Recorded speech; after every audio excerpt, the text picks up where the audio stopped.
why people might think the country is on the wrong track in a moment. But first, one of the issues that people clearly do care about a lot, immigration, has been one of the top three issues in this election, and both the candidates have had a lot to say about it during the campaign. The United States is now an occupied country. Can you believe I have to say that? We're an occupied country. They're coming in, and they're by the thousands. We have a broken immigration system in America, and we need to fix it. And we have the tools at hand. They're eating the dogs, the people that came in. They're eating the cats. We will quickly remove those who arrive here unlawfully, prosecute the cartels. Kamala has imported an army of illegal alien gang members and migrant criminals from the dungeons of the third world. The first bill was a bill to fix our immigration system. Yes, Democrats voted against that bill. Learned about that bill and told them to kill it. Kamala Harris has unleashed an army of migrant gangs who are waging a campaign of violence and terror against our citizens. Politicians have got to stop treating immigration as an issue to scare up votes in an election. Well, I'm joined by Sheriff David Rose, who is head of Arizona's Sheriff Association. Thank you so much for joining us. I really appreciate it. Can you talk us through your attitude to the issues around immigration? You're right there. You're seeing it every day. It's clearly an issue that many Americans care about. Can you explain your perspective on it?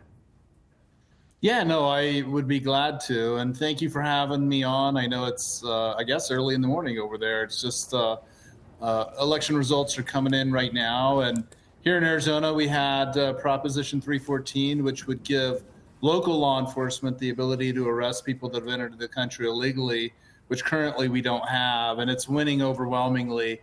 And that shows the exasperation and the frustration that the citizens of the state of Arizona are having over this issue. And it's been really tough when you start seeing historic numbers of illegal crossings that overwhelm law enforcement, that overwhelm border resources, overwhelm hospitals, overwhelm schools, became a major burden on local tax bases. People wanted a new direction, and they wanted a new tool. And frankly, we're all fed up with our federal government on this issue. Republicans and Democrats, multiple presidents, multiple Congresses. It doesn't matter. Nothing's gotten done. Now, President Trump did have historically low illegal crossings during his first term in office.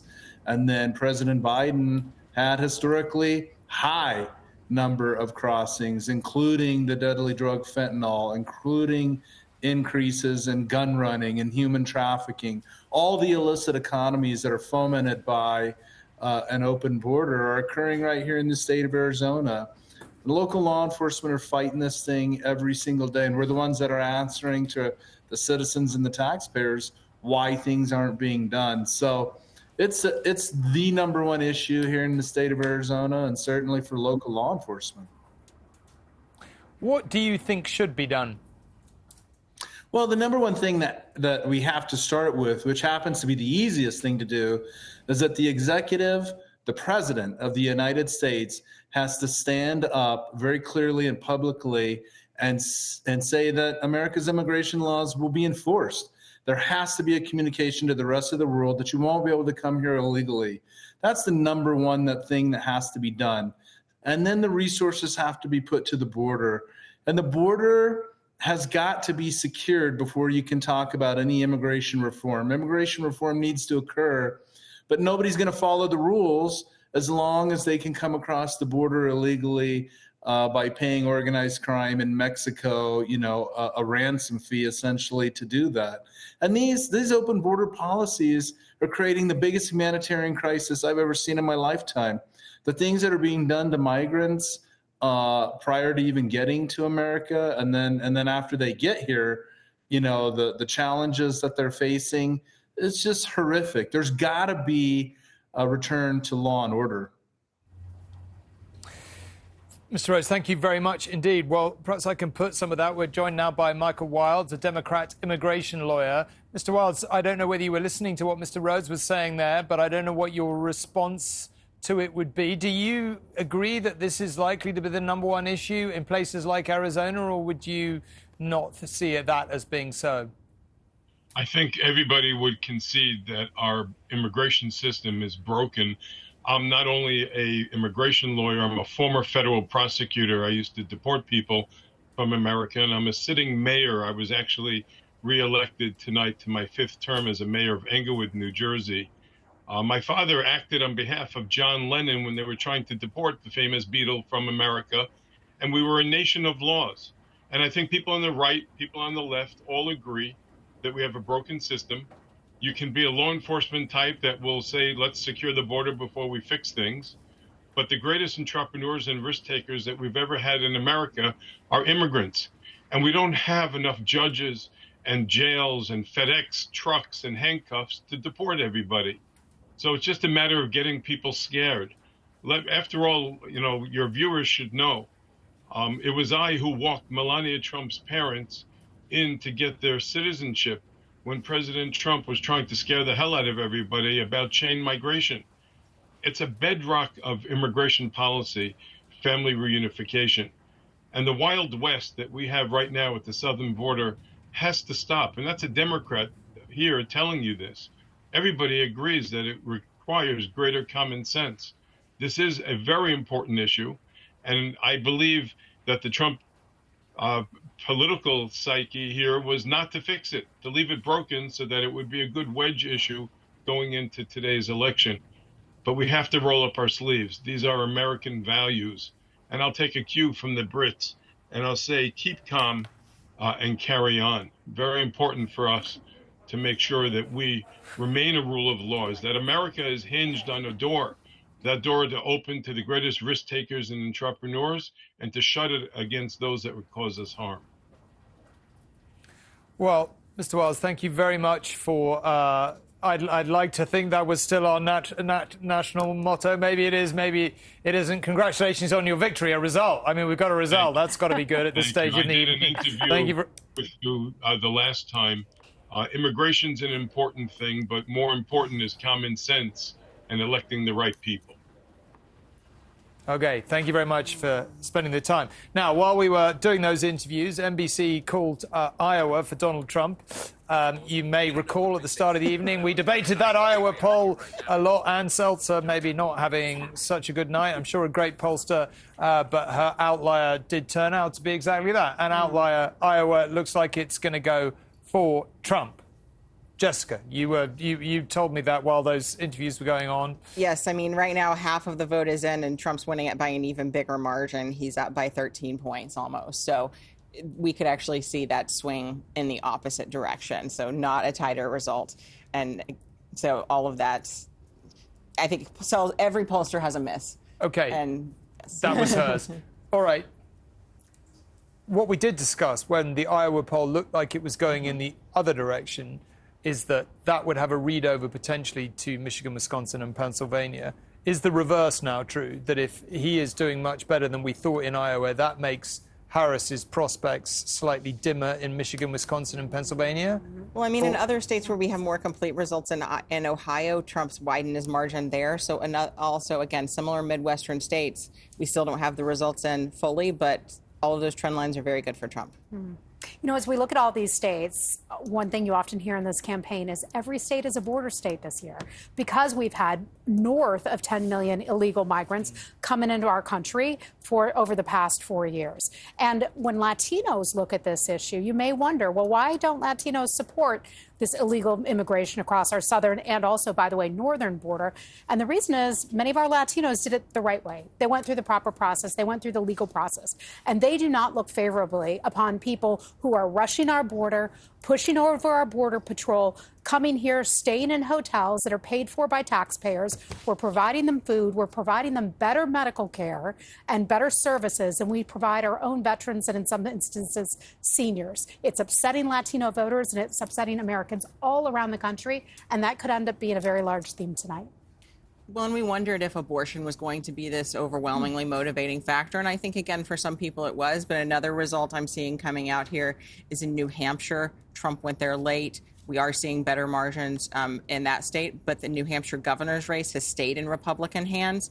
The Republican there, former Senator Kelly Ayotte, was very much pushing back against abortion. Democrats, all of their ads were just hitting her on abortion for having previously voted for a national abortion ban. She emphasized that she would not change the state's current laws, which provides for an abortion up to 24 weeks. So that's a big win for Republicans when we're looking at the abortion vote there. New York Times now suggesting we're close to a 90% chance of a Trump victory, and that he's ahead in the popular vote by nearly a full percentage point. What do you think they're basing that on? I mean, you know, we've been talking this evening how everyone had whiplash from last time. Why do you think they're so confident? What's that based on? Well, I mean, I'll leave it to Jessica, but I think on from pretty sort of deep data analysis that they do and that their teams do there. Yeah, I mean, they have much bigger teams than we have with us here. And so, I mean, I think they base that sort of based on the counties, if Trump is outperforming his previous margins, if Harris is underperforming in counties as they are coming in. So they feed all of that into an algorithm and different things. But Robert is right at this point. Wisconsin looks like it's going to be the tipping point state. They put it at a 67% chance that it's going to go Republican. Michigan looks like a 67% chance it's going to go Republican. Pennsylvania a little bit closer still. And just remember, you know, we've got now, if Trump wins, as looks likely, we've got a kind of extraordinary 76 days ahead of us between now and inauguration with a Democratic administration in the White House that has actually described him overtly as a fascist. So just think about the dynamics and the personal chemistry and the sort of challenging nature of a transition, handing power in the next 76 days to somebody that your campaign has described as a fascist, as a threat to the country. But not just the Democrats, his former chief of staff did. Well, indeed, right? Good point. But I'm just saying how problematic a transition. This is going to be without parallel, no? Democrats still hope that transition doesn't happen. Right.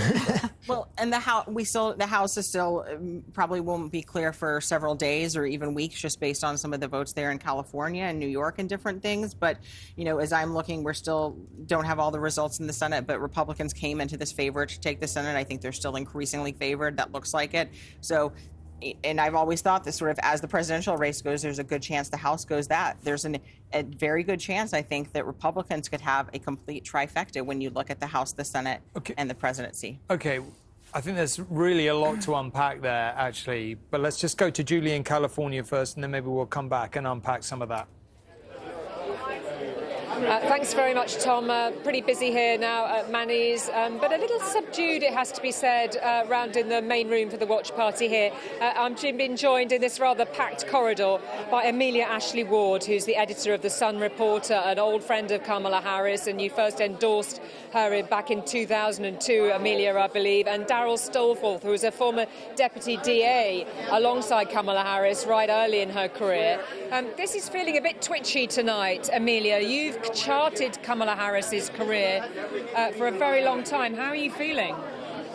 I'm on pins and needles, but this is Kamala's way.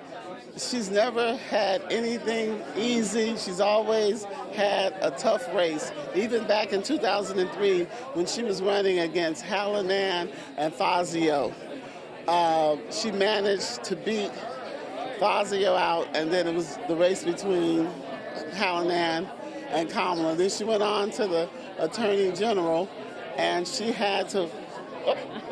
That's somebody pushing a pram through. She had to wait that race out for weeks and only won by a few votes. The Senate race was easier. The vice president was easier, but we knew that this one was going to be a rough one, and she's up for it. She was built for it. But there was a sort of certain confidence when we were here yesterday. It sort of ebbed a bit. There are some suggestions that she's perhaps not won as many votes with women overall as some were projecting, and that President Biden might have done better with women in 2020. I don't buy that. You know, when you look at Kamala Harris and you compare her resume to any other president of the United States, there's no comparison. She's been an attorney general, she's been a DA, she's been a senator, and a vice president. So why would anyone have second thoughts about Kamala Harris being able to lead the country? And particularly women, we've been fighting for this all of our lives. And if not now, when? Darryl Stallforth, you worked alongside her in her early part of her legal career. What can you tell us about her and how are you feeling tonight? I'm cautiously optimistic. I feel like we're going to get a good surge. I feel like she's connected with what's good in America, what's good in people, and that's been her history. From the times that I've known her for over 34 years, she's always been able to find the energy that's good and positive and project that. She does that with the way that she speaks to people, the way she engages with people, but most importantly, the way she's a leader. She sets the culture and the environment for every room that she's in, for every job that she's had. But there are big questions about her record here as district attorney here in San Francisco, and then questions about her record as attorney general. Some people felt that she was too progressive. Some people felt that she was too hard cop. What might we get if she manages to clinch the White House? What you're going to get is a person who knows how to solve problems. That's what people don't understand. When you're a prosecutor, somebody's not going to be happy. When you're Attorney General, somebody's not going to be happy. But if you can sit in a room and talk to people and understand everybody's point of view, that's what the President of the United States has to be. A person that can understand, appreciate, and make good decisions with their head and with their heart. Amelia, just to come back to you, I mean, your newspaper has long championed her. You've aimed all of your working life as a journalist to lift up the voices of black women in particular. This is a moment tonight, isn't it?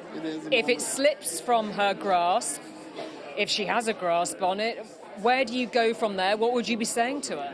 I would be saying, if she slips, I would be saying that I'm very proud that she was the burden bearer, that she put herself on the line to represent women all across the world, and that she was the first to kick in the glass ceiling to become the vice president. And if she doesn't make it this time, there's always another 4 years. Yeah, and we must say it is early in the night, particularly here in California, for sure. If she makes it, what would that mean to you personally? You were really close friends with her. It means that we now get to finish what we started back in 2002. When I met her, I got a sense that God had a little something extra for her. She was just different. So I always felt He had a little something extra for her. So we would just be finishing off what she started. When I saw her back at the Democratic Convention at the after reception, and she said, "Amelia, it seems as though we've been doing this for 5,000 years. I said, "Madam Vice President, let's finish it."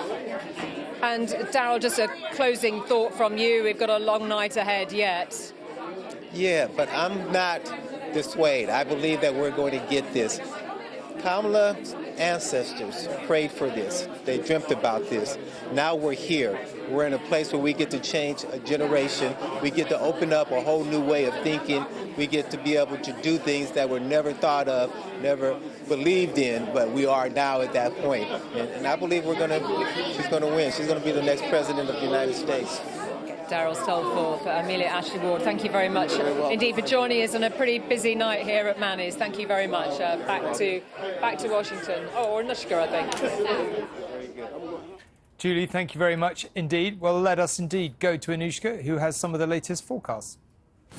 Thank you, Tom. Earlier I showed you that the New York Times was forecasting a Trump win with around 276 electoral college votes. Well, they very much still think he is headed to the White House. And now the probability has increased to 86%, with the idea that Trump would get 297 electoral college votes, while Harris would get 241. Most broadcasters are saying the swing states are still too close to call. But as I mentioned, Decision Desk HQ have indeed called it in North Carolina, although it is very tight there. According to AP Vote Count, the latest numbers do have Donald Trump ahead of Kamala Harris, 50% to her 48%. That is after 83% of the votes have been counted. But I should tell you, he was slightly further ahead when that was at 75%. It has closed slightly. But we could be waiting a while for the result in Georgia, where 1.5 million votes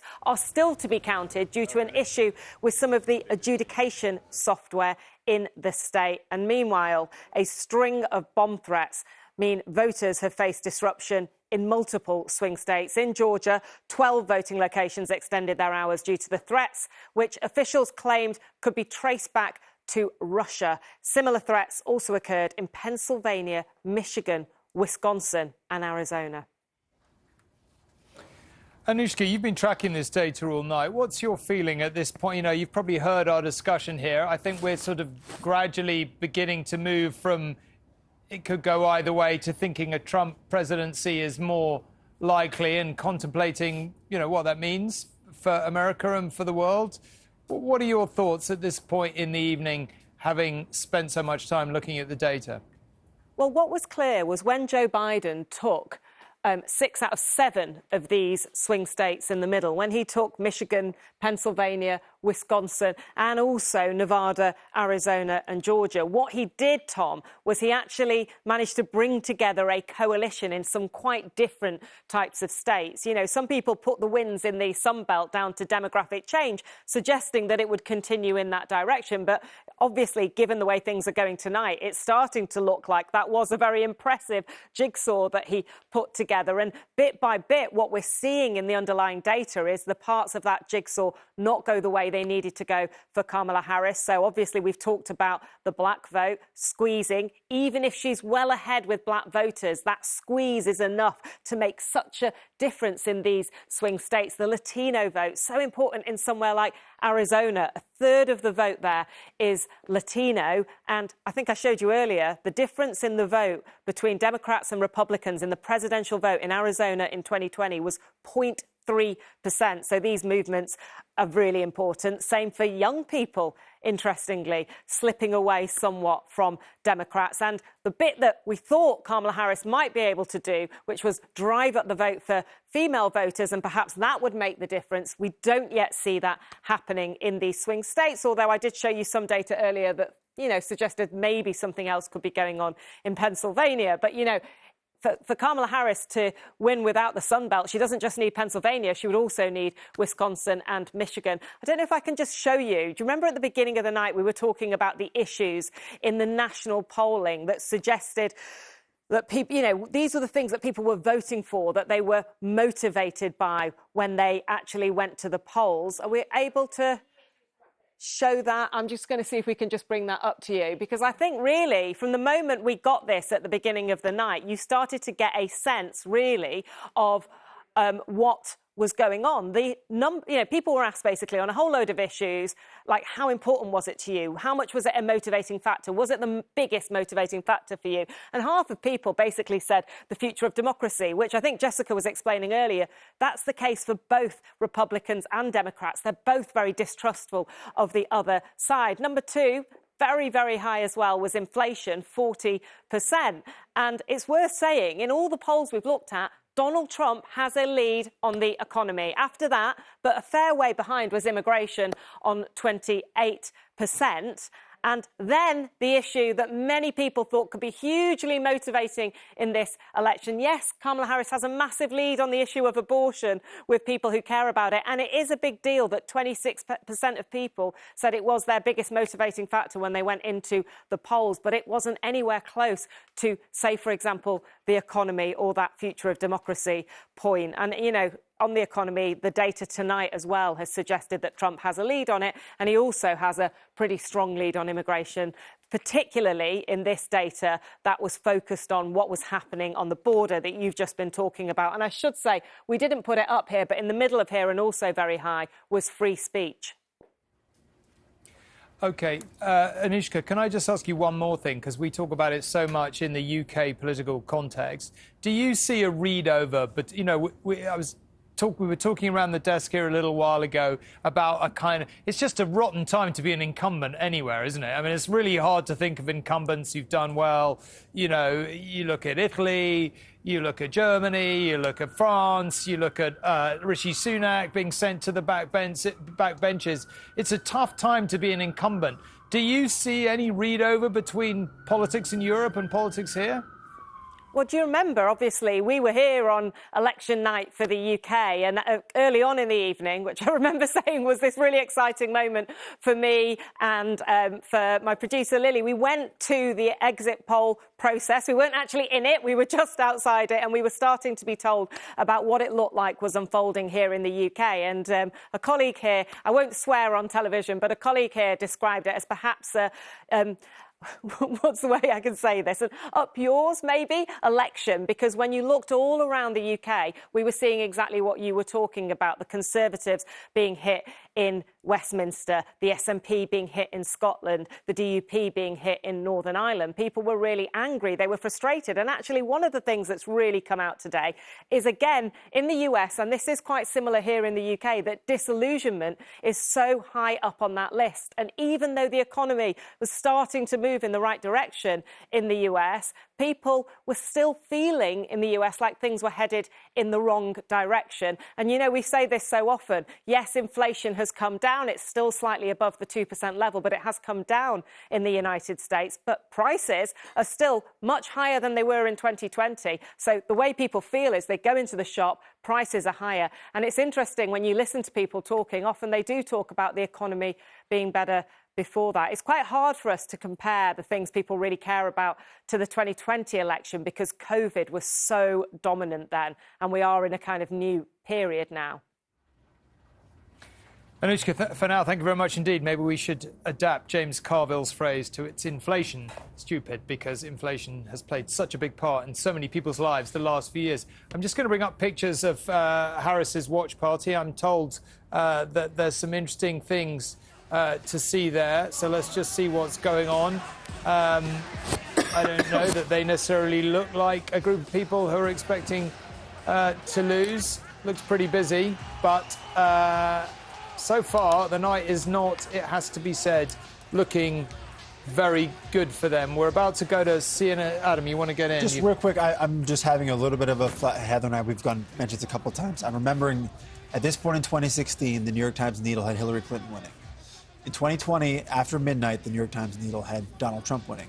Again, it's early. I think the important thing is count all the votes, see where we end up on at the end of the day. This is going to stretch into the night. Our friends in the UK, stay up, make another pot of coffee, start counting votes.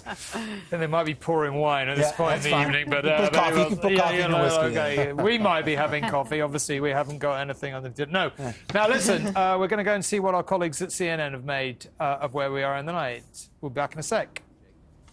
Indeed. Voting is about to end in 4 states out west. That includes the biggest prize of all, California, which has 54 of the 78 electoral votes at stake this hour. And we have a projection for you now. CNN can project that Kamala Harris will win the state of California with those 54 electoral votes. Not unexpected. Harris will win California. CNN is also projecting that Donald Trump will win the state of Idaho with its 4 electoral votes. So what does that mean for the electoral? Too early to call. We have Washington State with 12 electoral votes and Oregon with 8 electoral votes. Too early to call. Let's go to the electoral map right now. Donald Trump with 211 electoral votes at this hour. Kamala Harris cracks 100, now has 145 electoral votes, 270. There we are. We have not really... Have we had a single swing state called by CNN? This is where I am definitely getting deja vu from last time. The sense that as you went through the night, it may have looked like one thing, but you were still getting no certainty. Now, you've still got a few hours of this programme left. Plenty of votes to count. We may well get some certainty before we're off air. If you're still up with us, I think it would be worth sticking all the way through to the end now, because we may indeed get some clear results by then. But so far, if you happen to be getting up early to go to work at this point and you're wondering what the heck has been happening, the truth of the matter is, as to where we've got at this point in the night, doesn't look particularly brilliant for Kamala Harris. We've had one media organisation here calling North Carolina for Trump, not necessarily a must-win for Harris. We've had very little absolutely clear indications from anywhere else, but generally speaking, it looks like the polls that we have so sceptical of before the election. We may have to make a bit of an apology to them because they do seem to have, so far, at least broadly got it right. It is very tight. It is close everywhere. And it looks at least as if some of the suggestions, for example, that Harris wasn't doing so well with African Americans and in the Latino population, that there may be something in that which is going to make the Sun Belt tough for her. Do you think that's where we are, or have I gone too far? No, I think you're right. I think we are all on pins and needles watching all the votes as they come in. I think that there's no question that right now Democrats are feeling a bit nervous. Again, I've said earlier, Democrats by nature are nervous in human beings. But I think I am cautious about getting a little bit too far ahead. Maybe that's just my own belief, but I think the Harris campaign all along feels like they did put the infrastructure in place to try to win in Pennsylvania, Wisconsin, and Michigan. And if we can pull out those three states, she'll be the next president of the United States. But there are some, deeply alarming stats, underneath the sort of the hood, as they say here, underneath the bonnet, which is that young people in Michigan appear to have gone for Trump over Harris, and who would, by a small margin, but still, who would have predicted that? And, Miami-Dade County, for example, and we haven't, we've talked about Florida earlier in the evening, but that has moved by 19 points towards Trump. For the first time since 1988, a Republican is winning in Miami-Dade County. So, yes, you're right, Adam, to be cautious, and that's an incredibly valuable perspective. But there is an earthquake here in some quarters, in some areas. OK, well, Rohit's got some good intel from Georgia, I believe. Rohit, to you.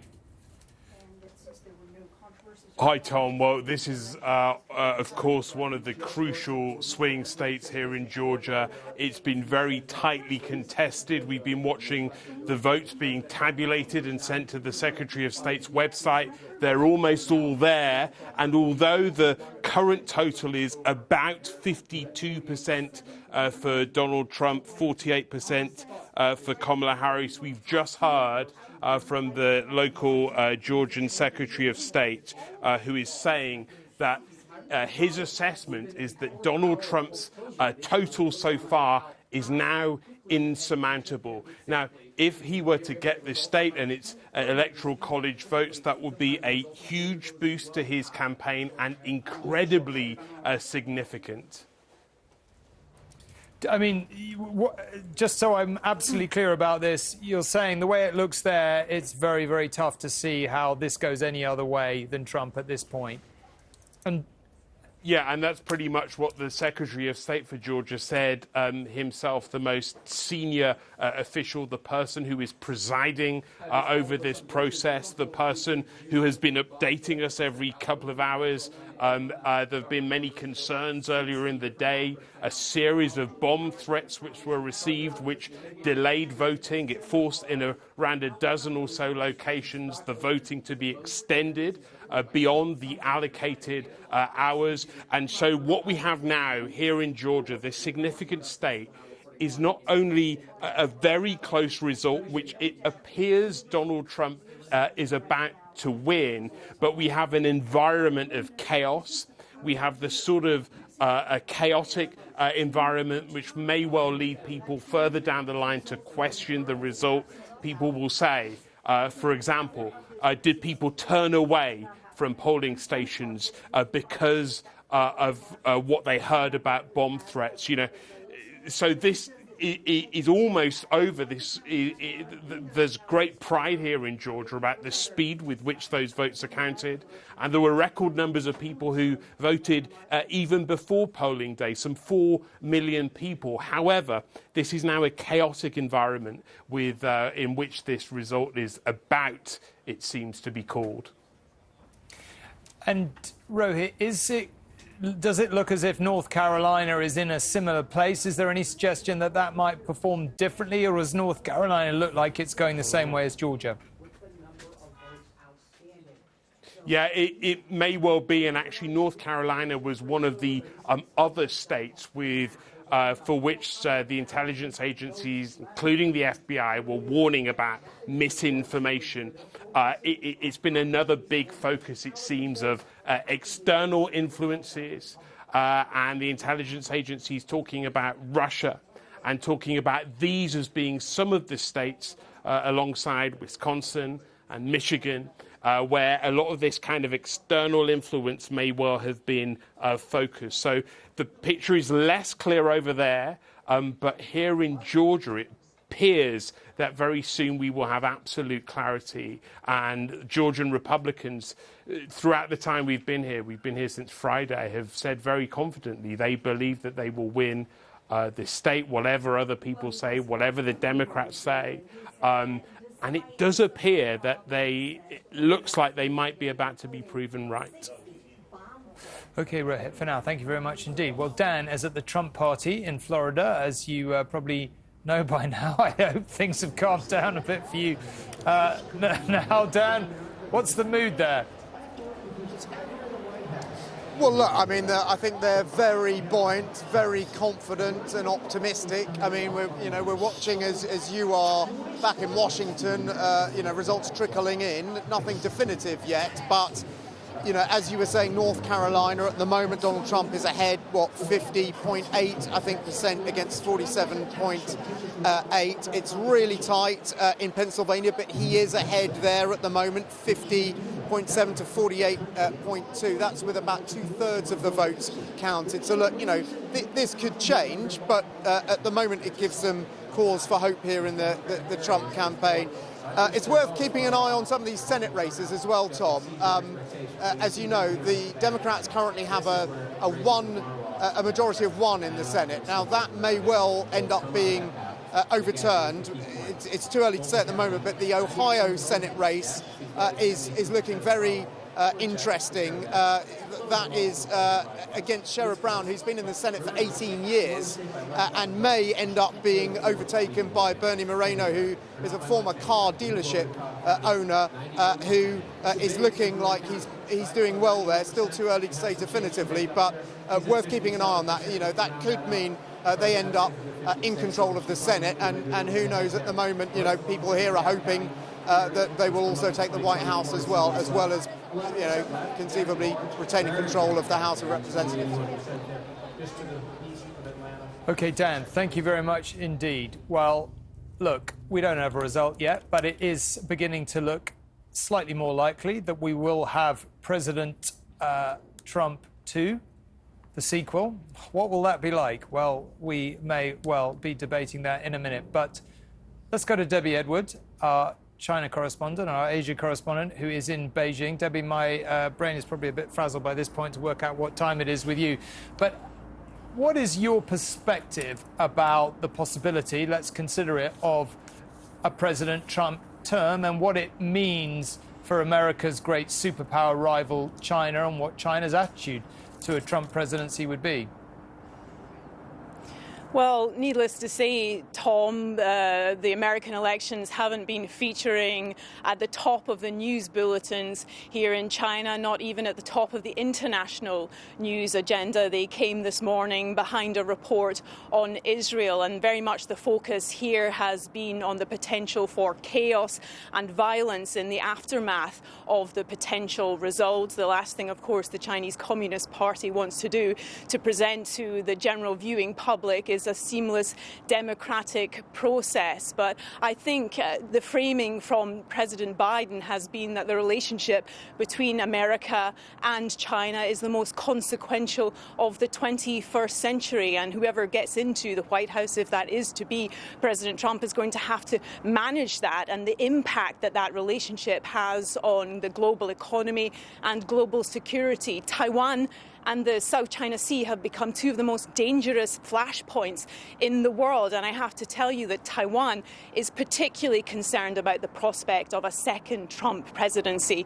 During his campaign, he's talked about Taiwan having to start paying for its own self-defense. He's broadened that out to U.S. allies in the region, saying that America can no longer be relied on as this defense insurance policy. And if he does get to power again, they're going to have to increase their premiums. That has raised serious concerns in Taiwan that they don't have that guarantee that they got from President Biden that America will come to Taiwan's defense in the event of a Chinese invasion. Of course, that potentially plays into China's hands, but the Communist Party knows that what President Trump says on the campaign stump doesn't necessarily reflect what he does in office. He has threatened, on one hand, if he gets into power, to introduce tariffs of 60% on Chinese exports. But on the other hand, he's talked about allowing Chinese car manufacturers, EV makers, to set up in America, something that the Biden administration has said would be a threat to national security. From President Xi's point of view, for him, it's going to be a continuation of what he has started to describe as the containment, the encirclement, and the suppression of Chinese growth. But if President Trump is going to be the peacemaker president that he claims, bringing peace to Ukraine and to the Middle East, he's really going to have his work cut out, Tom, prevailing peace here in the Asia-Pacific. Debbie, look, you've repeatedly said to us over the years that Beijing says that Taiwan will be returned to the motherland, and when they say it, we should take them seriously. You've tracked the Chinese government over so many years, and obviously, you know, we pay a great attention to what you say. But in the light of that, would they view a potential President Trump, and he hasn't won? I mean, I guess we assume a President Harris would be a bit of a continuation of the existing regime. But the return of President Trump, would they view him as somebody, frankly, who would be unlikely to stand by Taiwan, or somebody whose unpredictability might make them a bit more nervous, or is there just no way of saying? Well, it is Trump's unpredictability that they had to deal with during his first term, but they managed to do that. He came into office threatening that trade war. He did engage in that trade war, but by the time he left office, he was getting round the table with China and agreeing trade agreements. So they really don't know where he is going to stand regarding Taiwan. There are no guarantees, but they do know him, of course, as we all do, to be a potential deal maker. But as I say, there is real concern, not only in Taiwan, but from US allies in the region, in South Korea, in Japan, in the Philippines, where there has been a build-up of defense in light of that increased threat from China. They don't know either where President Trump is going to stand on supporting them. And I think China has been very clear that it wants to see reunification with Taiwan, and it is a case of not if, but when, and whether President Trump might be a president that can prevent that from being a military conflict in the Asia-Pacific.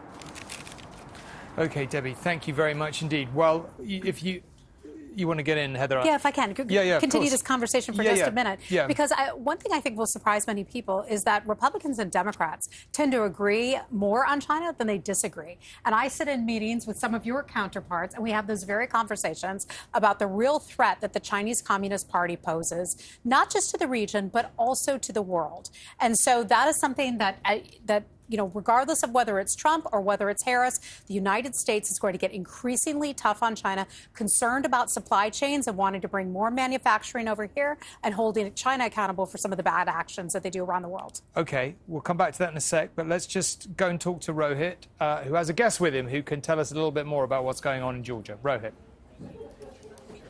Hi, Tom. We've just been joined by Gabe Sterling, who's the Chief Operating Officer for the Secretary of State here in Georgia, one of the top officials who's been presiding over this electoral process. Tell us what's happening. Well, we're close to being done. We've got over 4 million votes counted so far out of about 5.25 million cast overall. And right now, former President Trump has a lead of about 2.5 points. We know that some people have called it. We think it's likely that he's going to win, but we still have about 500,000 votes out there to be counted. Yeah, for someone in your position to be saying we think it's likely he's going to win, I mean, that really means that he's going to win, right? It makes you really nervous if I'm wrong, but yeah. Yeah, yeah. Insurmountable was the word from the Secretary of State just a moment ago. Well, the math is difficult, but you know we've seen things happen before. This is what we call in our country hedging your bets. We feel pretty comfortable. We know that phrase. Okay, good. Well, we have the hedges at the University of Georgia. It doesn't really matter. So we feel pretty confident that he will win this state. Not enough out. What we're going through right now is a reconciliation process at the counties where they're making sure all of their check-ins match the votes cast, match what they have reported. And like in Chatham County right now, where Savannah is, there are about 10,400 votes still to be reported that were missed in the first round. So it moves around. But again, we feel pretty comfortable and confident that President Trump will win the 16 electoral votes here in Georgia. Are you worried about what happens next? Because we've seen bomb threats being called in, we've seen litigation, we've seen all this misinformation over the last few days. Are you concerned about what happens after the result is declared? Well, the reality is we've been focusing on the administration side of this, knowing that the aftermath is always something that we can't really know until we know, A, who the winner is, and B, how close the margin is. There is almost universally always going to be litigation if it's a very, very close race. And this could end up being pretty close. And with the threats we had from potentially foreign actors, that could affect some of that litigation. But in general, as an administrator, everything went really smoothly today. When you get bomb threats occasionally, we had, several dozen called in. Only, I think, 12 polling locations were eventually closed for short periods of time, between 20 minutes and an hour. And we're able to get bomb-sniffing dogs, clear those. And it's terrible that one person with an email can do that. But as a result of that, were there people who weren't able to vote today as a consequence of that? One of the good things is we were able to go to the courts and get extensions of time to allow for anybody who was prevented at that period of time to come in and vote. So we took care of any of the time lags on that. But can people say now that may be the case? They may have had the opportunity to vote, but actually, due to the chaos that this caused, they didn't vote, and that affected the result. Well, let's put it into context. We have nearly 2,400 polling locations in this state, and only 12 were affected by this. So it's a very, very minor part. It very likely would have had no impact because in each of those locations, hundreds or thousands of people actually did cast votes. So are you confident that there won't be some sort of litigation that follows that challenges this result? Rohit, we're Americans. There's litigation after everything that we do. That's going to happen, but I don't think it's going to stand. Okay, but fair enough. And just to remind people at home of some of the context to this, 3 years ago, the Secretary of State got a call from the then President, Donald Trump, which may explain why there's so much attention on this state. Just remind us of how that phone call went. Well, the phone call went, the margin at that time was 11,779 votes. The president called the secretary to say, is there anything wrong with these things? Can you find 11,780 votes?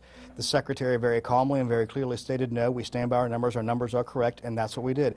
Our job is to count the numbers, follow the law, and follow the Constitution. We did that then to defend Joe Biden's win. We will do that now to defend Donald Trump's win. And tell me about some of these videos that have been circulating. One of them, remarkable, was it appeared to show a Haitian migrant showing his multiple ballots. He was saying he had voted many times and he voted fraudulently. But what was the truth of that? Well, the truth of it was anybody with any critical thinking skills would look at this and go, well, this is a hoax, obviously. And when I looked at it, this is obviously a Russian hoax because we'd seen a lot of this kind of thing before. And we called it out immediately because one of the things we've learned about this kind of disinformation, you have to call it out quickly. And if you call it out quickly, you can really try to head it off. And we really did work with that. And our federal partners came out the next day and said, yes, this is absolutely Russian disinformation. Do not believe it. And just today, the American who posted that said, yes, the Russians paid me a whole $100 to post that. And that caused all kinds of consternation and strife just for a $100 payoff. And lastly, just tell us when we can say with absolute certainty what the result is, even though we know the direction this appears to be going in. Hopefully by midnight tonight. It depends on the breadth of the margin because we have laws in this country that protects really our overseas, our expats, and our military, that if they have a ballot that they have postmarked by today, it can be received by Friday. And we have about 7,500 of those votes out there. We have absentee ballots that if they got in and don't have their ID number or their signature on it, they have until Friday to come in and what we call cure it. So those can be counted. We don't know how many of those we have, but it'll be less than a couple of thousand probably. And then we have things called provisional ballots where somebody walks in, they forget their ID, they can't prove the registration was there in time. Those are held and they can be verified through Friday. So we're talking about another 11 or 12,000 votes. So if the margin is more than that, we can feel very confident by the end of the night that President Trump will have gotten these 16 electoral votes. If it's less than that, we're going to have a conversation. Okay, so midnight tonight here, local time. That's 5 a.m. In the UK. Thanks for your time. Thanks for talking to us. And I guess the story now is what does the result here mean for the national picture and for the possibility of Donald Trump winning this election? Okay, Rohit, thank you very much indeed. Good to see an election official going with our motto of the night, keep calm and carry on, showing a keen sense of humour. Good for him. Jessica, you've got something to tell us. Yeah, so here, again, the margins are very close, but where Trump needs to do better, especially in Pennsylvania, than he did in 2020. So this is from CNN, from their calculations. We have 23 counties, about a third of the state, where over 95% of the votes are in. They calculated that Trump only needs to do about 1.2 points better overall. And there he's on track to do 2.5 points better. Okay. Wow. Feels like we're moving slowly but surely towards a Trump victory, with all the caveats that we've been giving for the last 2 hours, the danger of whiplash back to previous elections. But so far, the data seems to be heading in that direction. Let's go to our senior international correspondent, John Irvine, who is in Tel Aviv. John, good to see you. Look, you've covered plenty of US elections yourself. You know as well as we do that nothing's a done deal here. However, it does seem to be trending in a President Trump Mark II direction. Let's just imagine for a moment that was the case. What do you think that would mean for the conflict, well, the conflicts, plural, there? The truth is, Tom, we don't know. Israel is currently embroiled on 3 big battlefronts, fighting Hamas in Gaza, Hezbollah in Lebanon, and it's involved in tit-for-tat exchanges with Iran. We don't know what Donald Trump's view is on each of these battlefronts. Yes, he said he wants to see the war in Gaza over by the time of the inauguration in January, but how that might come about, how he thinks that might come about, we just don't know. Israel is, I think, Tom, unique among the Western democracies in that it made no secret of its preference for Donald Trump. Now, the main reason for that is historical. The last time he was president of the United States, between 2016 and 2020, Mr. Trump was a very good friend of Israel, particularly right-wing Israel. He recognized this country's claim of sovereignty over the Golan Heights and over the city of Jerusalem. Now, he put his money where his mouth is by moving the U.S. Embassy from here in Tel Aviv to Jerusalem, a very controversial move. Most countries, including the UK, do not have their embassies in Jerusalem because officially, internationally, according to the UN, it remains a disputed city. Mr. Trump also brokered a peace deal between Israel and several Arab countries, including the United Arab Emirates and Morocco. So he is fondly remembered here. What we're not clear on currently is his personal regard or otherwise for the Israeli Prime Minister, Mr. Netanyahu. In the past, Donald Trump has been highly critical of Mr. Netanyahu and has accused the Israeli Prime Minister of letting him down. In 2020, Donald Trump criticized Mr. Netanyahu because Mr. Netanyahu congratulated Joe Biden on his White House victory. Mr. Trump also said that Netanyahu let him down by withdrawing at the very last minute Israeli support for the assassination of the Iranian Republican Guard commander Qasem Soleimani in Baghdad in January 2020. So there is a bit of a personal grudge, or there has been. Trump, where will he take that grudge? We just don't know. It's one of the many things we don't know about this strange man. Okay, John, can I just stay with me for 1 second? I just want to inject that AP has now called North Carolina for Trump. That effectively means that one way or another, we're pretty sure that North Carolina and Georgia have both gone for Trump. So if you're watching this, that's a pretty critical development. Really means that Harris has to win all of the northern battleground states, and we'll pick up with that in a moment. But John, just before you go, I want to ask you one more thing, because we've talked a fair bit about it this evening. We were talking with John Bolton earlier. Robert and I have talked about it quite a bit this week. I think there's quite a widespread expectation that Iran may get a nuclear weapon, deployable nuclear weapon, in the next 4 years, in the course of this next presidency. I mean, as you said, we don't know so much about how President Trump might react. But do you have any indication of what way America might go about that? No, I don't. And neither does anyone else, because we just don't know what's going through Mr. Trump's mind on that one. The Israelis would dearly like to have full American support for an attack on Iran's nuclear program. I think it is one of his great lifetime wishes, Mr. Netanyahu's lifetime wishes, to eradicate that nuclear program. But right now, the Israelis probably don't have the hardware to do it. The Americans have a 30,000-pound bunker-busting bomb called the GB-57, and it is widely regarded as the only weapon capable of taking out some of the underground bunkers where some centrifuges are being spun and where nuclear scientists are working in Iran. As I say, Israel just doesn't have that bomb. The Israelis the Americans haven't given it to them. And even if they did have it, they don't actually have a plane. They don't have a big enough bomber to deliver it. So I think one of Mr. Netanyahu's priorities will be to try to persuade Donald Trump to support an assault on Iran's nuclear program. Joe Biden won't do that. He says his commitment to Israel's defense is ironclad, but he's made clear that an offense, if you like, an attack on Iran's nuclear program is out for him. Whether it's out for Donald Trump, we just don't know, Tom. John, I feel sure it's a subject we will come back to, but for now, thank you very much indeed. Right. Do you want to get in on that? I'd love to get in on that, but you'll check in with Jessica first on the numbers. Okay, let's check in on Jessica. But I'd love to weigh in on Iran and Israel. Okay, we'll come to that. It's still looking like Trump. I don't have any major update other than North Carolina. We do now have our first official call by the Associated Press in that battleground state there. Okay, we think North Carolina for Trump. That's an official call. Georgia we've just heard from Rohit. She absolutely must win the 3 northern battleground states. Can't afford to lose one of them. Adam, you want to chip in on where you think things stand? The campaign is pointing to a couple of things. Big votes outstanding in Pennsylvania. In Philadelphia and Pennsylvania.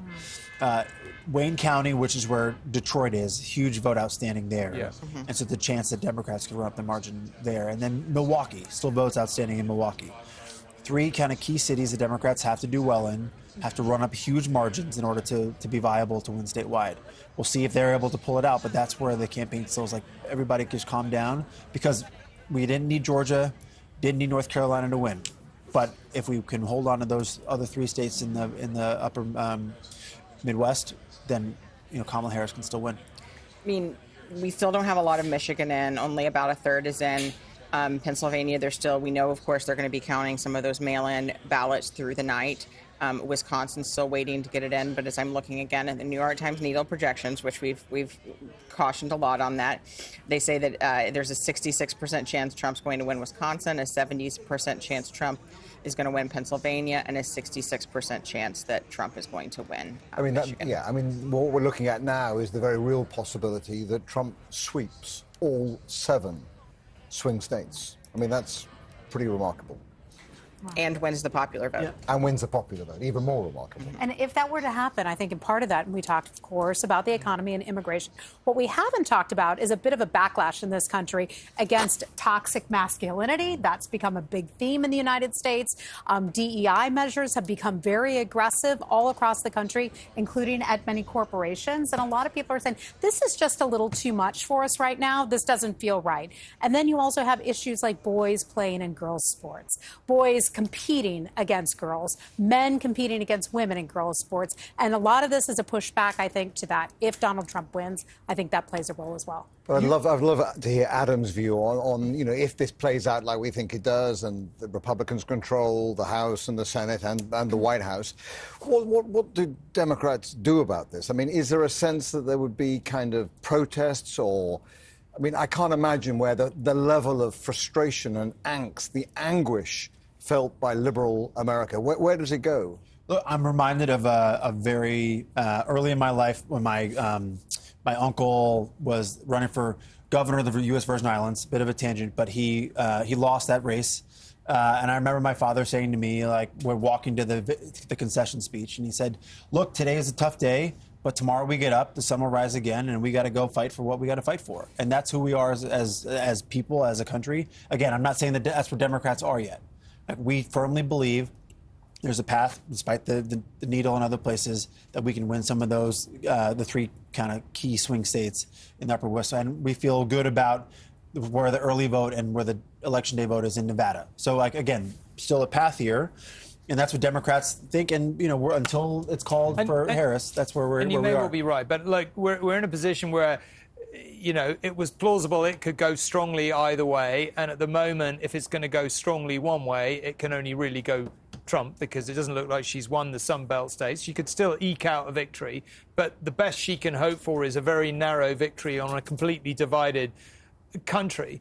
I guess, look, there'll be lots of people watching this back home, who are Trump supporters, who like Trump and all the rest of it. There will be a lot of people watching back home who saw what General Kelly said, who saw what General Milley said, and just will not be able to conceive that the most powerful democratic country in the world has elected somebody who people closest to him called a fascist. Now, some, yeah, to be fair. Yeah. But just setting aside hyperbole for a minute, are there reasons to worry about what a President Trump might do in a democratic sense? Is that overstated?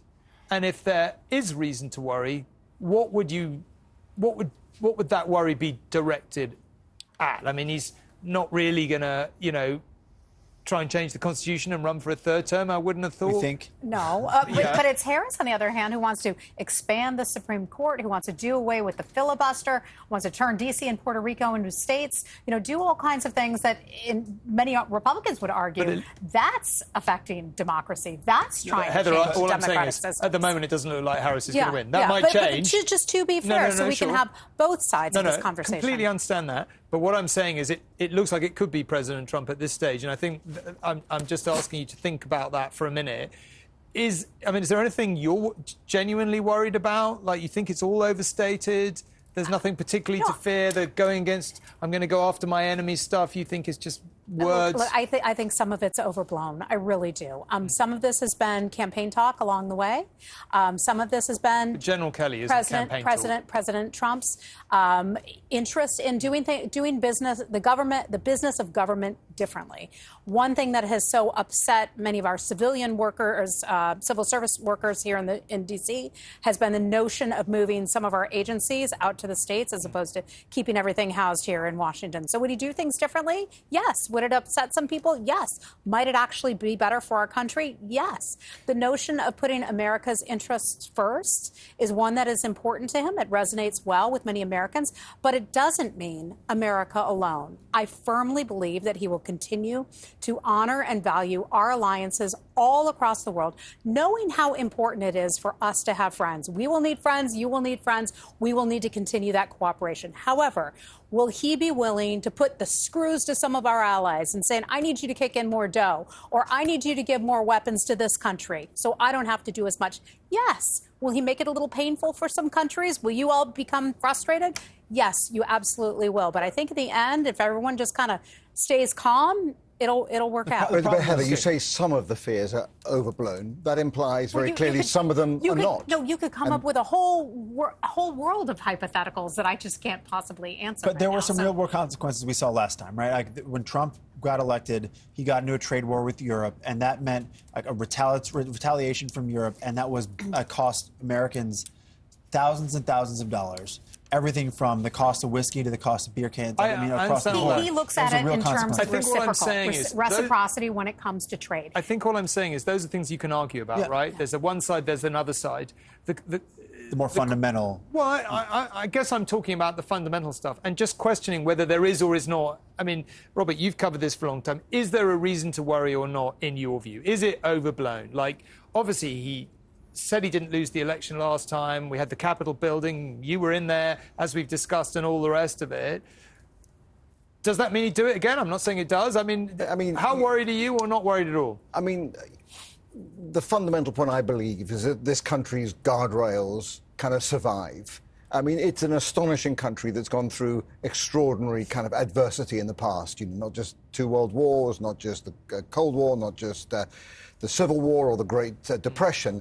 It has a remarkable and admirable resilience to it. So do I think that Donald Trump represents an existential threat to kind of American democracy?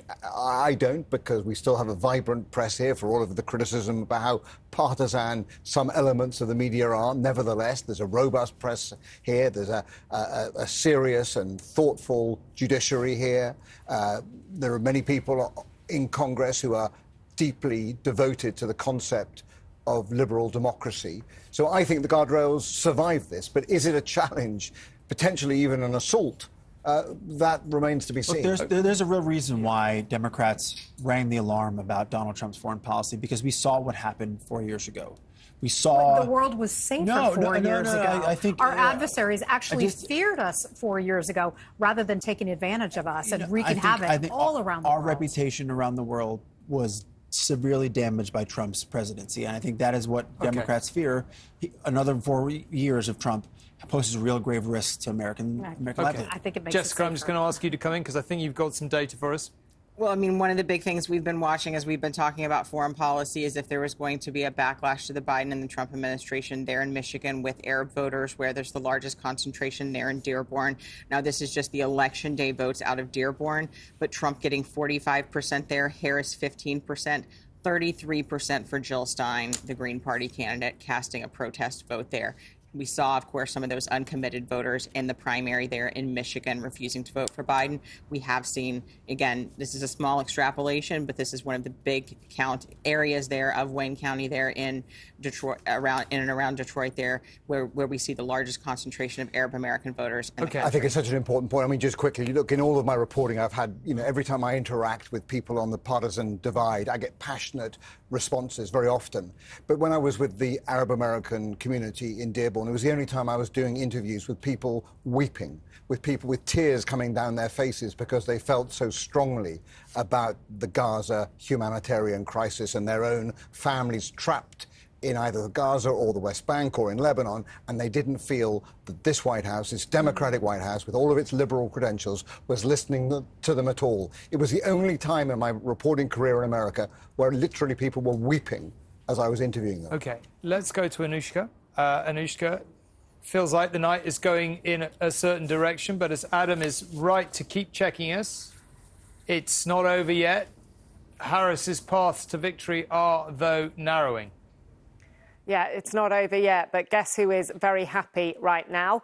Now, I do not know what Donald Trump is thinking right now, but Elon Musk, owner of X, as we know, outspoken Trump backer, who is actually currently at his Mar-a-Lago home in Florida. He is very happy. They've actually been in conversation throughout tonight. It is believed that Musk would have a role in Trump's government should he get over the line tonight, and certainly Elon Musk seems to be in a confident mood. He has been for some time, posting on X, game, set, and match. I should say, very different mood in Team Kamala Harris. Her own campaign manager has emailed staff to say the most likely route was always going to be the Rust Belt rather than through the Sun Belt. Now, if Harris wants to have any hope of staging a comeback, then Pennsylvania is going to be key, as you are mentioning. It is currently extremely, extremely tight, but as you can see, Donald Trump is just ahead. 76% of the vote has now been counted.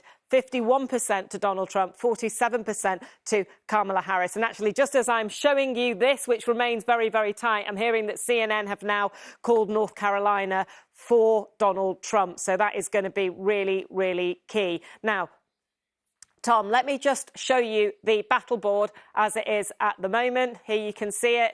You can see it actually coloured up as it is going. So at the moment, Donald Trump already on 227, Kamala Harris on 153. And look, I know what you're saying there. Robert was talking about the idea that Donald Trump could actually sweep the swing states. But let's have one more look at just how this all adds up right now. If we assume, again, that everything goes the way that we can expect, then we can take it from there. So just say Pennsylvania remains very tight. I told you before how in 2020 it swung Republican before swinging back Democrat. Say Pennsylvania does turn blue, does go for Kamala Harris.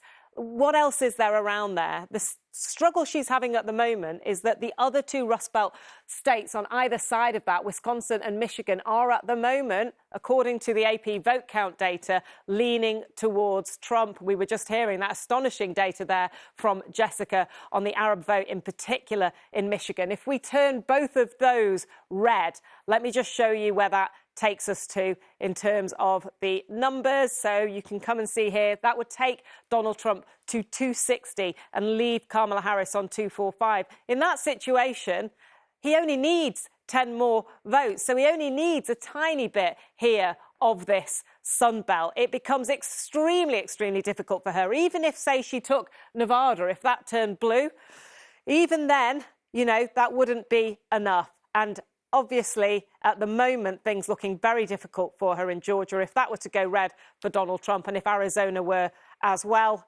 then you can see at the bottom exactly what that would mean for the board. It would mean a very solid victory for Donald Trump.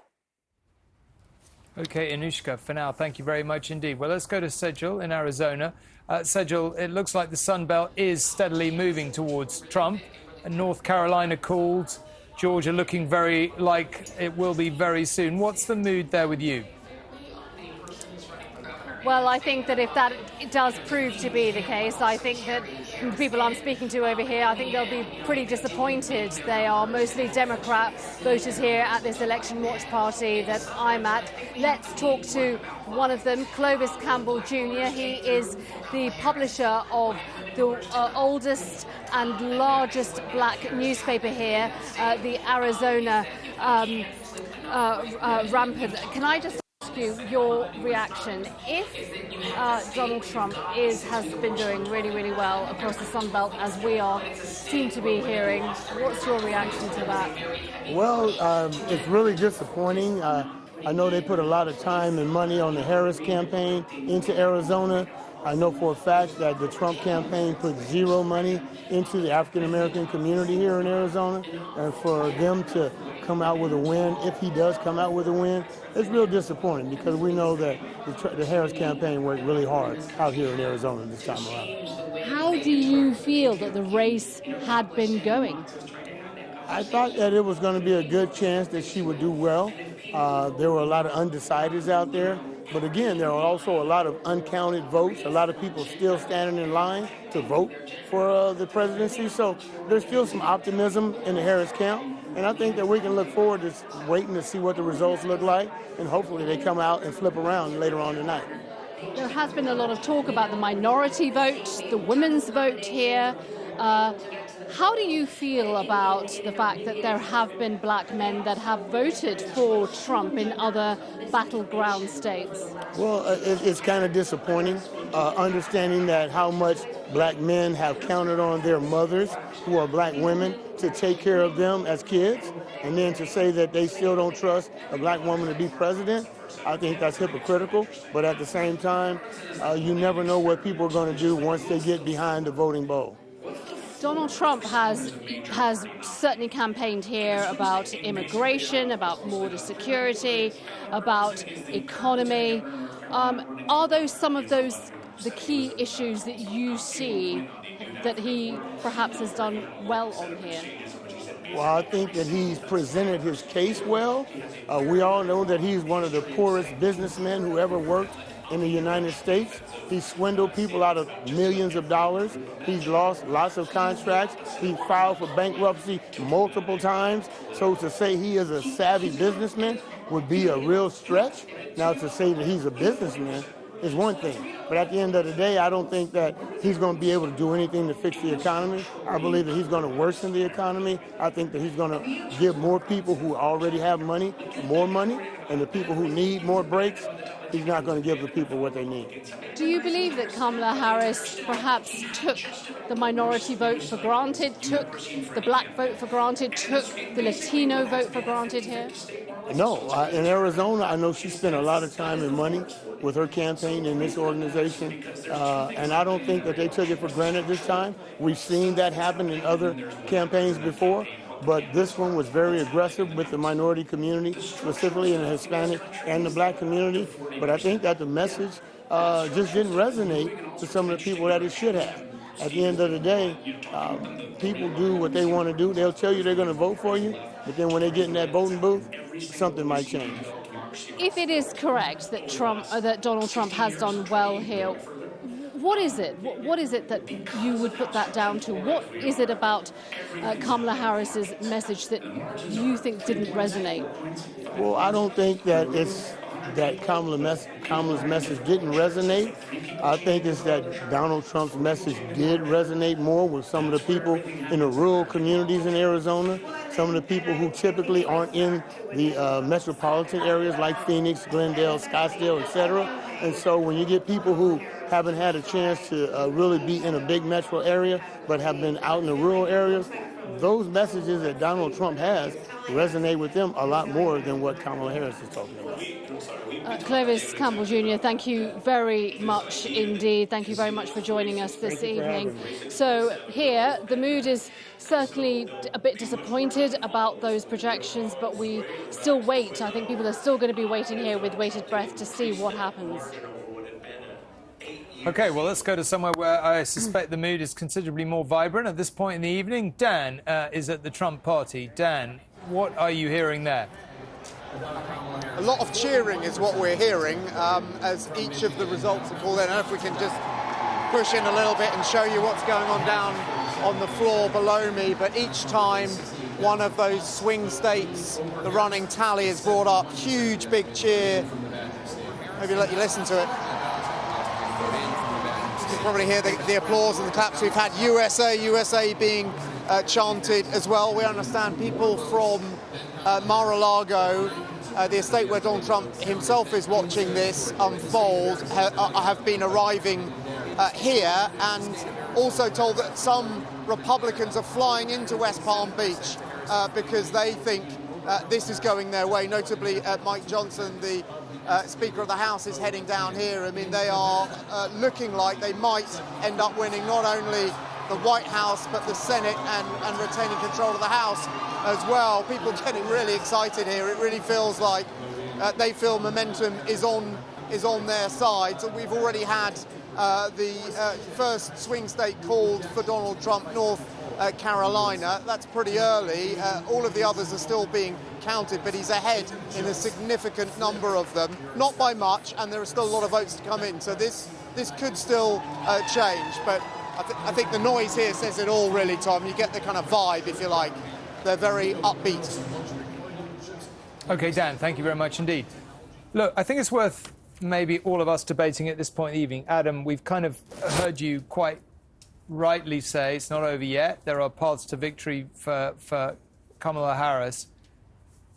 What are those paths left? I mean, we're basically saying that she has to run up some really huge numbers in the strong Democratic strongholds of Wisconsin and Pennsylvania and Michigan.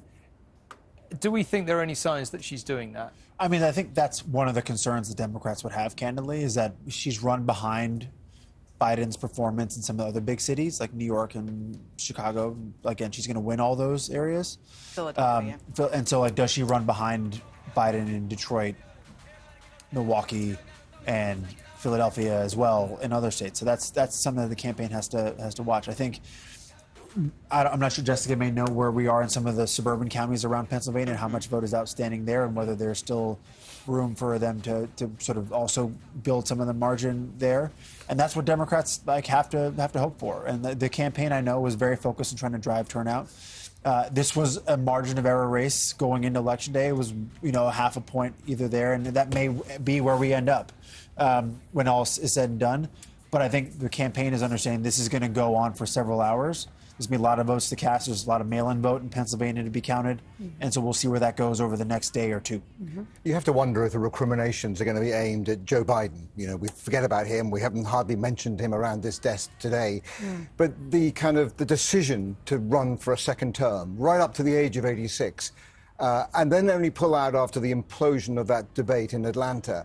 I mean, many people will say, well, hang on a second, that meant that we had only 16 weeks to introduce Kamala Harris to the American people. It meant that she couldn't be battle-tested in a primary, that she never actually accrued any kind of votes in the nomination process. So I think many people will ask, it was Joe Biden. Well, would that have made any difference? I mean, fundamentally... Do we know that Harris would have even emerged as the victor out of a primary contest? Maybe they would have come out with a stronger candidate. No. I think to beat back a sitting vice president would be incredibly difficult. And I think I will give her a tremendous credit over the last 107 days. She actually has run a pretty phenomenal campaign, all things considered. She came out of the gate very strong and has re-injected momentum into this race that did not exist back in October.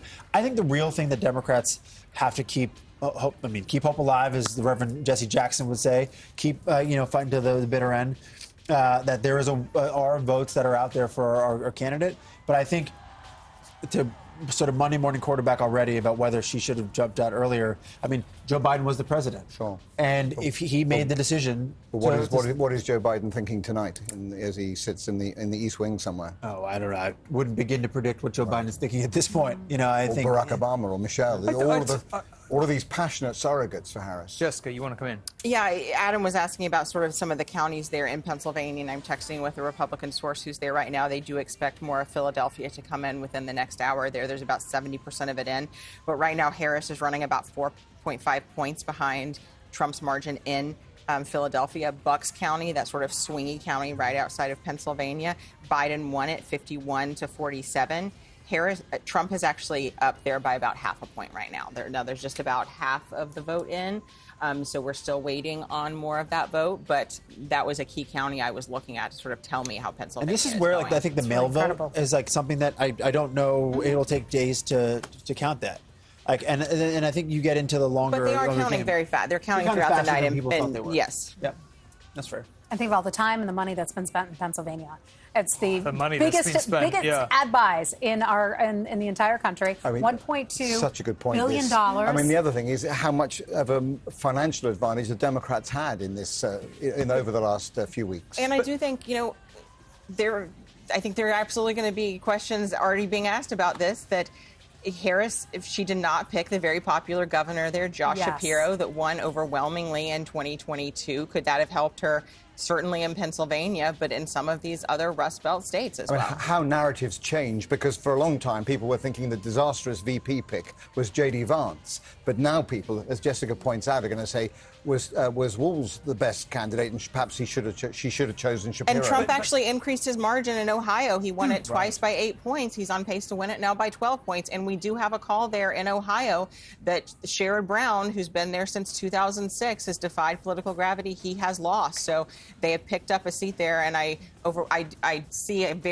don't see a path for Democrats keeping the Senate at this juncture. And indeed, Democrats have underperformed in Minnesota, the very but I think state. Listen, if we go into this, as we go into the last hour of our program here, nearly, I think we've got to explain a few things. And I think one of the things we've got to explain to our audience back home is how has this great country got rid of this bloke, who they clearly didn't like. I mean, I'm assuming they got rid of him, and then had him back. I mean, that seems like a counterintuitive decision. I mean, it would have made more sense not to have got rid of him in the first place, let him done his 8 years, and then done something else if you didn't like it. That's the thing I find hard to explain. How can you have gone from that? Well, I mean, how did you go from Obama to Trump, and then Trump to Biden, and now Biden back to Trump? We've become a So country of different. such political extremes, and that's why. One party comes in, they overcorrect. The next party comes in, they change everything and go too far in the other direction.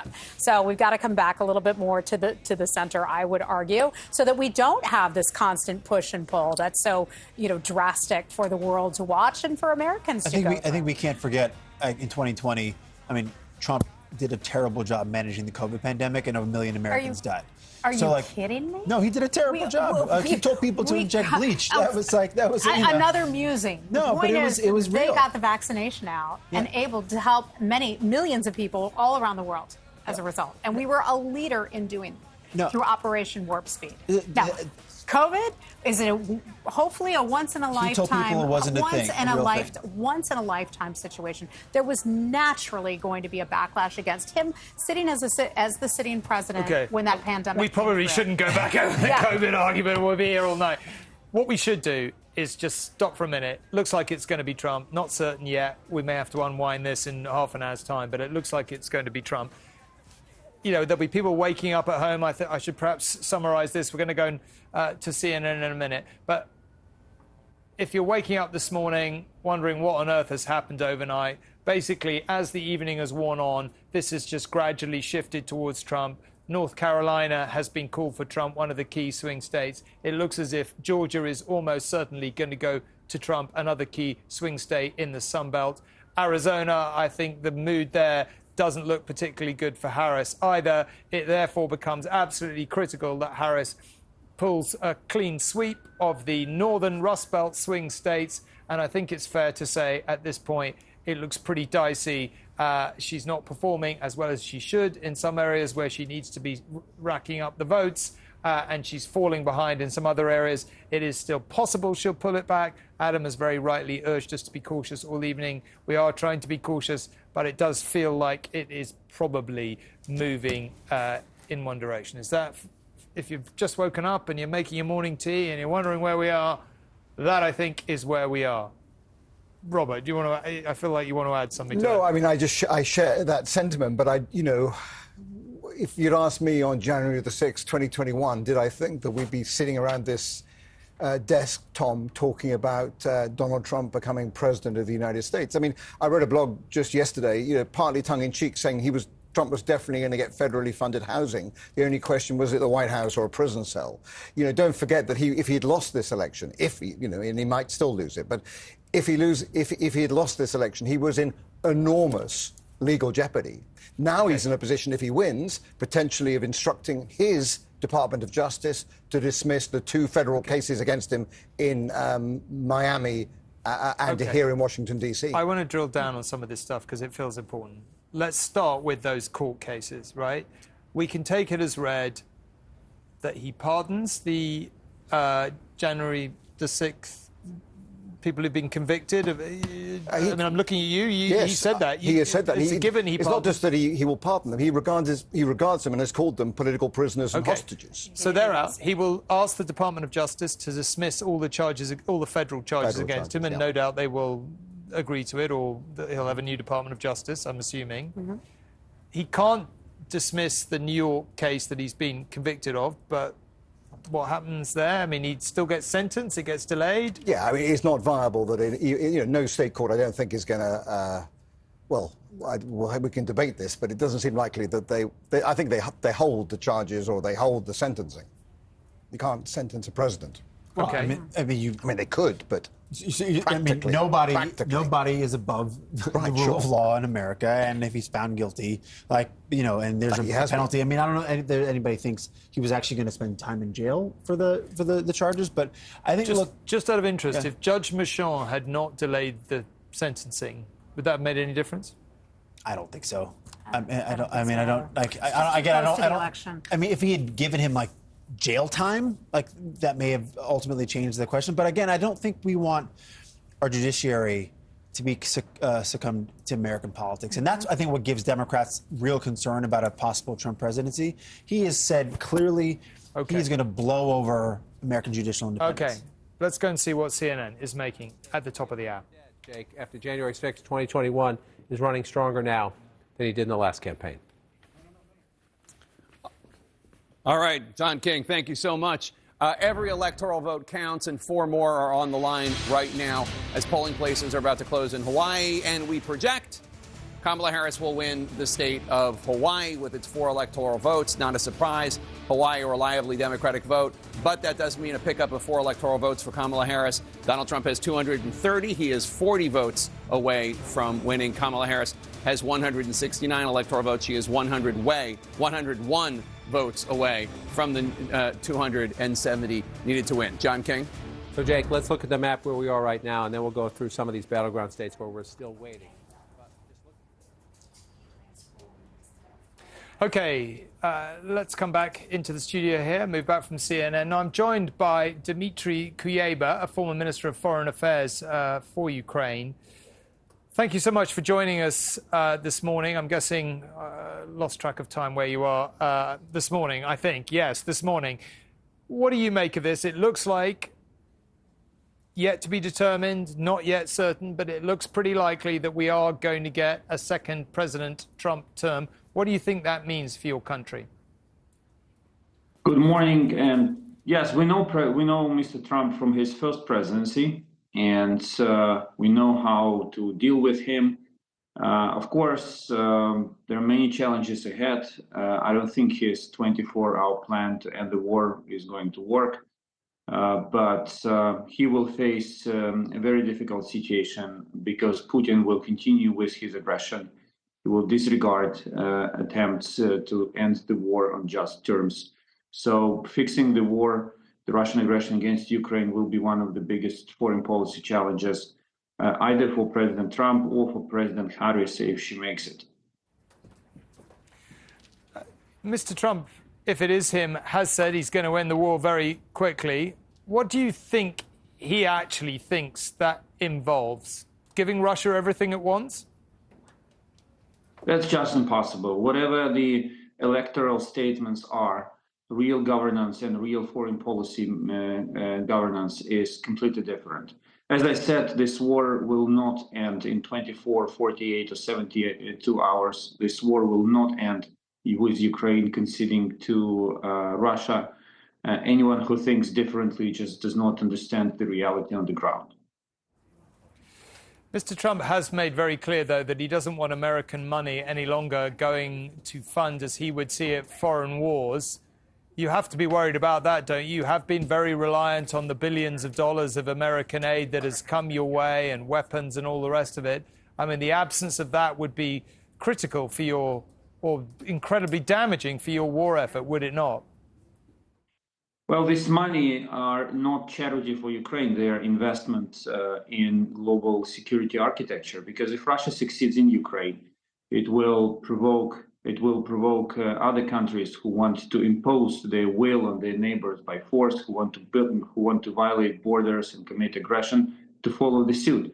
And then the United States will face much, much bigger problems, and the check for fixing these problems around the globe will be much higher. Okay, Dmitry, thank you very much indeed for joining us. I appreciate you taking the time. Okay, Sarah, you're back. Yes. Thank you very much for coming back to join us here at the desk. What are your thoughts? It looks pretty like, not certain, but pretty like it's going to be President Trump. Thoughts? It does. First, let me tell you, you guys are amazing. The production here, the team that you have to keep this going. And it's exciting, and you know, you can come again. You guys are amazing. You really are, and I think it's awesome the passion that you all have for American politics too. It's we love American politics, and there'll be millions of people sitting at home. They may be just getting up. Actually, it's kind of obviously early in the UK. People will be getting up. They'll be coming to the TV, switching it on, wondering what's gone on overnight. And the story of the overnight is, it's inched forward towards a President Trump second term. We're not there for certainty yet, but that's the way it looks. So if it concludes that, believe me, you as viewers, as observers of America, there's never going to be a boring day in the White House for the next 4 years. That is true. It is hard not to. You mean my job is secure? Yeah, there you go. You'll have a lot to cover. I'm not not surprised at the way things are going. Of course, anything can happen. Look, 4 years ago, people went to bed thinking that Trump was going to win. They woke up and there was a spike on the other side via vote count. So you never know what's going to happen. Still, a lot of votes need to be counted. But yes, it does look like it will be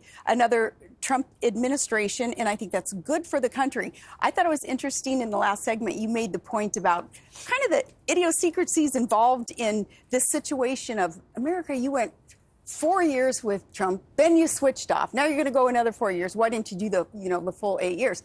I think it was purposeful that it wasn't a straight 8 years, 2 terms.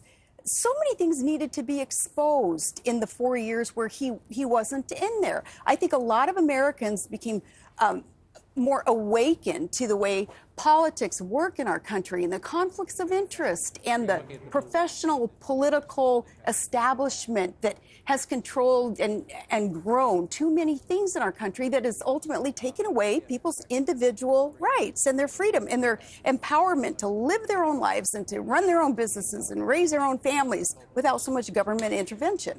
Okay, let's just grapple with a Trump term. What do you you know, we know lots of things about Trump, don't we? We know he says some things he doesn't mean. He says a lot of things he doesn't mean. He says some things he does mean. Sometimes it's hard to determine which is which, but, you know, there you go. Maybe that's all politicians. It's quite hard, given everything he said, I'm finding it quite hard to get a real grasp of what the next 4 years looks like. Do you feel that you have a grasp on what he will do and what he won't do, what he will do on immigration, what he will do on the economy? Yes. And I think that paint a picture. I think that acknowledgement of what he wants to do for our country was the deciding factor in this race because people didn't know what Kamala Harris wanted to do, what she was standing for. And she was flip-flopping on so many issues and wouldn't give press conferences, wouldn't answer simple questions about what is your vision for our country and what specifically will you do to fix so many of the problems that we face. I think people figured, well, okay, we saw what Donald Trump did 4 years ago when he wrapped up that term, and he's specific about many things that he's going to do, like specific things like he's not going to tax tips for wait staff, for instance, and nor Social Security. And he's going to fight hard to keep women exclusively competing against other women in sports, things like that, that Kamala never did come out and let voters know what she really stood for. And I think it's because she has not had to face much fire in her career. She never had to go through some contested primary and duke it out in the arena of ideas and be a real articulate about her vision and her plans. And I think that hurt her in the way that she campaigned. But Sarah, what does he mean by the enemy within? Well, I don't remember when he said that. I don't doubt that he said that, but in what context? Well, it's a good question. I mean, there's sort of a ambiguity about that that sort of really worries half of America. But like in a speech he said it? Sure. Yeah, he says there's an enemy